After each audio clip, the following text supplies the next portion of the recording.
Welcome to my YouTube channel Madni Talimat. Please subscribe and press the bell icon for more videos. بسم اللہ الرحمن الرحیم معزز سامعین کرام، آج کی اس ویڈیو میں آپ کو ایک ایسی نشانی بتاؤں گا.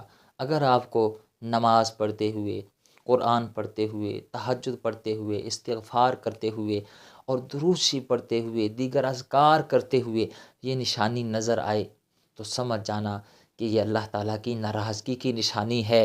اور یاد رکھیں، آپ جب تک اس کا حل نہیں کر لیں گے آپ کو دلی قلبی سکون نہیں مل سکتا، آپ کو اطمینان قلبی حاصل نہیں ہو سکتا. آج آپ دیکھیں گے ہر دوسرا بندہ یہ شکایت کرتا ہوا نظر آتا ہے کہ سکون نہیں ہے.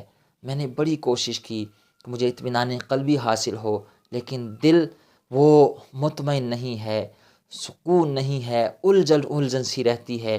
میں ڈپریشن کا شکار ہوں، میں الجھنوں کا شکار ہوں، مصیبتوں کا شکار ہوں. میں سکون چاہتا ہوں، اور اس سکون کی تلاش میں لوگ کہاں کہاں چلے جاتے ہیں، کہاں کہاں چلے جاتے ہیں.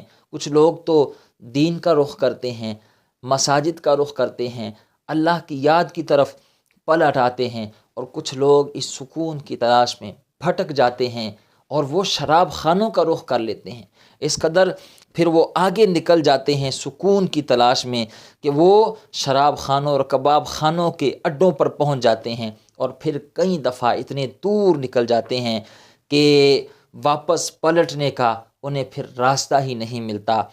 کتنے لوگوں نے آپ دیکھیں یہ اطمینان قلبی حاصل کرنے کے لیے، سکون قلبی حاصل کرنے کے لیے دولت کمائی کہ ہمیں سکون مل جائے، لیکن دولت میں بھی سکون نہ ملا.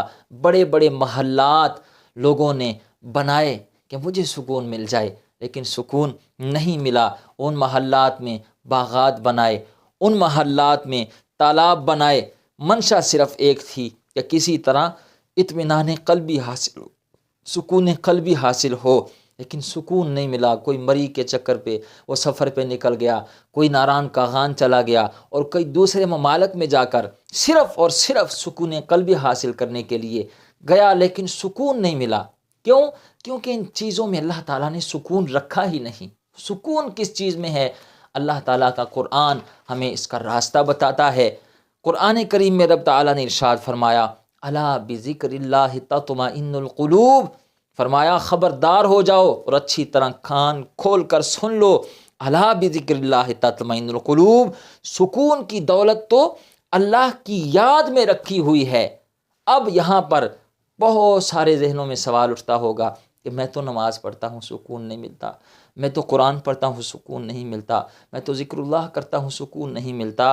تو اس کی کچھ وجوہات ہیں، بہت ساری وجوہات میں سے ایک وجہ یہ ہے کہ جب دل سخت ہو جاتا ہے تو پھر نماز میں سکون نہیں ملتا. جب دل سخت ہو جاتا ہے تو پھر قرآن پڑھنے میں سکون نہیں ملتا. جب دل سخت ہو جاتا ہے تو پھر بہت اچھا قاری قرآن پڑھ رہا ہوتا ہے لیکن اطمینان قلبی حاصل نہیں ہوتا. جب دل سخت ہوتا ہے تو بہت بڑے اللہ کے نیک ولی کی صحبت میں بیٹھ کر بھی بندہ محروم رہتا ہے. دیکھیں نا، بارش برستی ہے لیکن ایک بندے نے گھر کے صحن میں وہ پتھر لگوایا ہو تو اس کے صحن میں کس طرح پھول کھل سکتے ہیں، کس طرح وہاں پھول اگیں گے. ایک بندے نے صحن میں برتن الٹا رکھا ہو تو اس برتن میں کیسے پانی جمع ہوگا. یہ دل جب سخت ہو جاتا ہے تو پھر سکون میسر نہیں آتا. اور دل سخت کیوں ہوتے ہیں، کیسے ہوتے ہیں، اس کی بہت ساری وجوہات میں سے ایک وجہ نبی کریم صلی اللہ تعالی علیہ وآلہ وسلم نے ارشاد فرمایا جب تم گناہ کرتے ہو تو تمہارے دل پر ایک دھبا لگ جاتا ہے، اور اگر تم توبہ کر لو تو اللہ اسے صفائی دے دیتا ہے. لیکن اگر تم ایک اور گناہ کرو اور پھر گناہ پہ گناہ کرتے جاؤ اور کثرت کے ساتھ گناہ کرنے کی وجہ سے پھر تمہارا دل اس طرح ہو جاتا ہے کہ دھبے اتنے لگ جاتے ہیں کہ وہ کالا ہو جاتا ہے، وہ سیاہ ہو جاتا ہے. اور جب دل سیاہ ہو جاتا ہے پھر وہ سخت ہو جاتا ہے، پھر اسے نماز میں سکون نہیں ملتا، پھر اسے قرآن پڑھنے میں سکون نہیں ملتا. اگر آپ کو نماز پڑھتے ہوئے سکون نہیں مل رہا تو سمجھ جائیں دل سخت ہے اور اللہ تعالیٰ کی ناراضگی کی نشانی ہے۔ اگر آپ کو قرآن پڑھتے ہوئے سکون نہیں مل رہا تو سمجھ جائیں دل سخت ہے اور اللہ تعالیٰ کی ناراضگی کی نشانی ہے۔ درود شریف، استغفار، تہجد کے وقت اٹھ کر آپ ذکر اللہ کر رہے ہیں لیکن سکون نہیں مل رہا تو سمجھ جائیں یہ نشانی اللہ تعالیٰ کی ناراضگی کی نشانی ہے اور دل سخت ہو چکا ہے۔ یاد رکھیں جب دل سخت ہو جائے تو اس کا علاج بہت ضروری ہے، اس کی طرف توجہ دینا بہت ضروری ہے۔ آج ہم اپنا سارا زور لگا دیتے ہیں اپنے کپڑوں کی استری پر، تھوڑی سی توجہ اگر دی جائے نا اس دل کے اوپر کہ ہمارے دل کی حالت کیا ہے۔ ڈاکٹر اقبال رحمۃ اللہ تعالی علیہ نے کتنی خوبصورت بات کہی۔ ڈاکٹر صاحب کہنے لگے اپنے من میں ڈوب کے پا جا سراغ زندگی، تم اگر میرا نہیں بنتا نہ بن، اپنا تو بن، اپنے ساتھ تو وفا کر، اپنے ساتھ تو اچھا سلوک کر۔ آج ہم نے اس دل کی طرف توجہ نہیں دی اور دل سخت سے سخت ہوتے گئے، ہماری نمازوں کا سکون جاتا رہا، قرآن پڑھتے ہوئے سکون جو ایک روحانیت حاصل ہوتی تھی وہ جاتی رہی۔ اس لیے آج ہمیں ضرورت ہے کہ ہم اس دل کی سختی کو ختم کریں۔ دل نرم کیسے ہوں گے؟ یاد رکھیں صحابہ کرام نے بطور مرض دل کی سختی کو حضور کی بارگاہ میں بیان کیا۔ عرض کی یا رسول اللہ ہمیں اس کا حال بتائیں۔ ایک صحابی نے عرض کی یا رسول اللہ دل بڑا سخت ہو گیا ہے، کوئی علاج بتائیں۔ تو نبی مکرم شفیع معظم رحمت عالم صلی اللہ تعالی علیہ وآلہ وسلم نے ارشاد فرمایا کہیں یتیم بچہ مل جائے تو اس کے سر پر دست شفقت رکھ، اللہ تیرے دل کو نرمی عطا فرمائے گا۔ دل اگر سخت ہو جائیں تو یتیموں کے سر پر ہاتھ پھیرنے سے دل نرم ہوتے ہیں، پھر نماز میں بھی سکون ہوگا۔ جب دل نرم ہوگا پھر قرآن پڑھتے ہوئے بھی سکون حاصل ہوگا۔ یتیم کے سر پر ہاتھ، اور اس کی تو شان ہی بڑی ہے اس بندے کی اس معاملے میں جو بندہ یتیم کے سر پر دست شفقت رکھتا ہے۔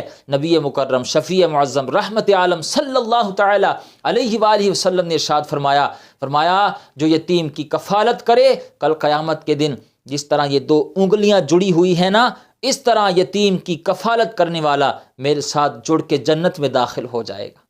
جو یتیم کی کفالت کرے، دل کی نرمی، اور کل قیامت کے دن نبی پاک صلی اللہ تعالی علیہ وسلم کی اتنی کرم نوازی کہ جڑ کے حضور علیہ الصلوۃ والسلام کے ساتھ جنت میں داخل ہوگا۔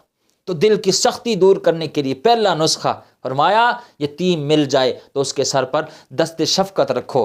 اب دل سخت ہو گیا ہے تو اس کا ایک اور علاج، نبی کریم صلی اللہ تعالی علیہ وآلہ وسلم کی بارگاہ میں ایک شخص حاضر ہوا، عرض کی یا رسول اللہ میرا دل بڑا سخت ہو گیا ہے، سیاہ ہو گیا ہے، حضور میں بڑا بے چین رہتا ہوں، تڑپتا رہتا ہوں، بے قرار رہتا ہوں، روتا ہوں، دل کی سختی نہیں جاتی۔ تو مدینے والے محبوب صلی اللہ تعالی علیہ وآلہ وسلم نے ارشاد فرمایا تو کثرت کے ساتھ قرآن پڑھا کر، اللہ کرم فرما دے گا، تیرے دل کو نرمی عطا فرما دے گا۔ کثرت کے ساتھ قرآن پڑھا کر۔ ایک شخص نے عرض کیا رسول اللہ دل بڑا سخت ہو گیا، حضور نے فرمایا زنگ لگ گیا، اور زنگ کو دور کرنے کا آلہ بھی ہوتا ہے وسقالۃ القلوب لذکر اللہ، فرمایا جب دلوں کو زنگ لگ جائے تو اللہ کا ذکر کثرت کے ساتھ کیا کرو، کثرت کے ساتھ اللہ کو یاد کیا کرو، اس کا نام جپا کرو، تو اللہ تمہارے دل سے وہ زنگ اتار کر سختی ختم کر کے تمہارے دل کو نرمی عطا فرمائے گا۔ اب یہ زنگ اللہ کے ذکر سے دور ہوگا، اب یہ سختی اللہ کی یاد سے ختم ہوگی۔ ہمارا آج اگر پروگرام بڑھتا ہے نا دل کو نرم کرنے کا، تو ہم کیا کرتے ہیں، ہم ساری رات بیٹھ کر اللہ اللہ اللہ اللہ ذکر اللہ کرتے ہیں، استغفار کرتے ہیں، نوافل میں گزار دیتے ہیں، بس ایک دو دن کیا اور پھر چھٹی، پھر دوسرے دن کہتے ہیں مجھے تو کوئی اثر ظاہر نہیں ہوا، مجھے تو کوئی اس کا فیض نہیں ملا، مجھے تو کوئی اس کی برکات حاصل نہیں ہوئی۔ تو اس طرح نہیں ہوتا۔ یاد رکھیں آپ تھوڑا ذکر کر لیں، تھوڑی وہ نفلی نمازیں پڑھ لیں، لیکن کثرت کے ساتھ پڑھیں۔ کثرت سے مراد یہ کہ آپ مداومت کے ساتھ پڑھیں، آپ کے عمل میں پابندی ہو، آپ چاہے رات کو 2 نفل پڑھیں تہجد کے، آپ چاہے 100 مرتبہ درود شریف پڑھیں، لیکن مداومت کے ساتھ، پابندی کے ساتھ۔ یہ نہ ہو کہ ایک دن عمل کیا اور پھر چھٹی۔ آپ نے وہ کسی ڈاکٹر کے پاس جانا ہو اور وہاں سے دوائی لانی ہو تو ڈاکٹر صاحب آپ کو دوائی دیں گے اور آپ کو کہیں کہ یہ 10 دن کی دوائی ہے، صبح و شام آپ نے ایک ایک ٹیبلٹ لینی ہے، تو آپ آ کر وہ ساری ٹیبلٹ ایک ہی بار میں کھا جائیں گے اور اگر آپ ایسا کریں گے تو کیا آپ کا وہ مرض ٹھیک ہوگا یا اور بڑھ جائے گا؟ تو یاد رکھیں، ایسا نہ کریں کہ بس ایک رات ساری رات اللہ اللہ کر لیا، نوافل ادا کر لی اور پھر چھٹی نہیں۔ نبی کریم صلی اللہ تعالیٰ علیہ وآلہ وسلم کی حدیث ہے، منع فرمایا گیا، فرمایا اے عبداللہ اس شخص کی طرح نہ ہو جانا۔ یا رسول اللہ کس کی طرح؟ فرمایا وہ جو پہلے بڑی کثرت کے ساتھ نفلی نمازیں رات کو پڑھا کرتا تھا لیکن اب اس نے چھوڑ دی ہے۔ یعنی مداومت کے ساتھ عمل کرو، تھوڑا کر لو لیکن پابندی کے ساتھ کرو تو انشاءاللہ دل کی سختی دور ہوگی۔ تو دو میں نے آپ کو عمل بتایا، 1 سے 3 کے سر پر ہاتھ پھیرنا، اس سے دل کی سختی دور ہوتی ہے۔ دوسرا، قرآن کریم کی تلاوت کرنا، اس سے دل کی سختی دور ہوتی ہے۔ اور تیسرا فرمایا اللہ کا ذکر کثرت کے ساتھ کرنا اور مداومت کے ساتھ، پابندی کے ساتھ کرنا، اس سے دل کی سختی دور ہوتی ہے۔ اور چوتھا عمل، حضرت عائشہ صدیقہ رضی اللہ تعالیٰ عنہ فرماتی ہیں، میں نے ایک دن نبی کریم صلی اللہ تعالیٰ علیہ وآلہ وسلم کی بارگاہ میں عرض کی، یا رسول اللہ دل جب سخت ہو جائیں تو پھر کیا کیا جائے؟ تو نبی کریم صلی اللہ تعالیٰ علیہ وآلہ وسلم نے ارشاد فرمایا، عائشہ جب دل سخت ہو جائے تو موت کو کثرت کے ساتھ یاد کیا کرو، اللہ تمہارے دل کو نرمی عطا فرمائے گا۔ موت کو کثرت کے ساتھ یاد کیا کرو۔ آج اگر دل سخت ہے نا، آپ نرم کرنا چاہتے ہیں تو ہفتے میں ایک چکر کسی بڑے ہاسپٹل میں بھی لگائیں، وہاں دیکھیں لوگ کتنی تکلیف میں ہیں۔ اگر آپ دل نرم کرنا چاہتے ہیں تو قبرستان کا چکر لگائیں، یہاں بڑے بڑے جاگیردار، سرمایہ دار، یہاں بڑے بڑے ڈاکٹر اور انجینئر لیٹے ہوئے ہیں، پروفیسر لیٹے ہوئے ہیں، بڑے بڑے دبدبے والے اور بڑے بڑے جاہ و جلال والے، وہاں پر رش پڑا ہوا ہے۔ آج اگر آپ چاہتے ہیں کہ دل کی نرمی ہو تو اکیلے قبرستان میں لیٹے ہوئے ان چودھریوں کو دیکھیں، ان خان بٹ ملک اور سرمایہ دار اور جاگیرداروں کو دیکھیں جو اپنے کاٹن کے سوٹ پر ایک وہ مٹی کا دھبا نہیں پڑنے دیتے تھے۔ آج ان کی حالت دیکھیں، دل نرم ہوگا۔ موت کو کثرت کے ساتھ یاد کرنا، فرمایا اس سے تمہارے دل کو اللہ تعالیٰ نرمی عطا فرمائے گا۔ تو آج اگر آپ کو نماز میں سکون نہ ملے تو سمجھ جانا کہ دل سخت ہو چکا ہے اور اللہ تعالیٰ ناراض ہے۔ تو اس کا حل یہی ہے کہ آپ ذکر اللہ کثرت کے ساتھ کریں۔ آپ گناہ کر بیٹھے ہیں، اس سے پکی سچی توبہ کر کے واپس اللہ کی طرف آ جائیں۔ آپ دل نرم کرنا چاہتے ہیں، کثرت کے ساتھ توبہ کرنے کے بعد قرآن کی تلاوت کریں۔ آپ دل نرم کرنا چاہتے ہیں تو کسی یتیم کے کام آئیں، اس کے سر پر دست شفقت رکھیں۔ اگر آپ چاہتے ہیں کہ آپ کا دل نرم ہو اور آپ کو سکون ملے، ڈپریشن، پریشانیاں، مصیبتیں، اس زندگی سے آپ نکل کر واپس ایک پرسکون زندگی گزاریں، تو اس کے لیے آپ کو ان کاموں پر عمل کرنا ہوگا۔ انشاءاللہ ضرور اللہ تعالیٰ آپ کو سکون کی دولت عطا فرمائے گا اور آپ کی نماز میں بھی آپ کو پھر روحانیت محسوس ہوگی۔ امید ہے آپ بات سمجھ گئے ہوں گے۔ اللہ تعالیٰ ہمیں عمل کی توفیق عطا فرمائے۔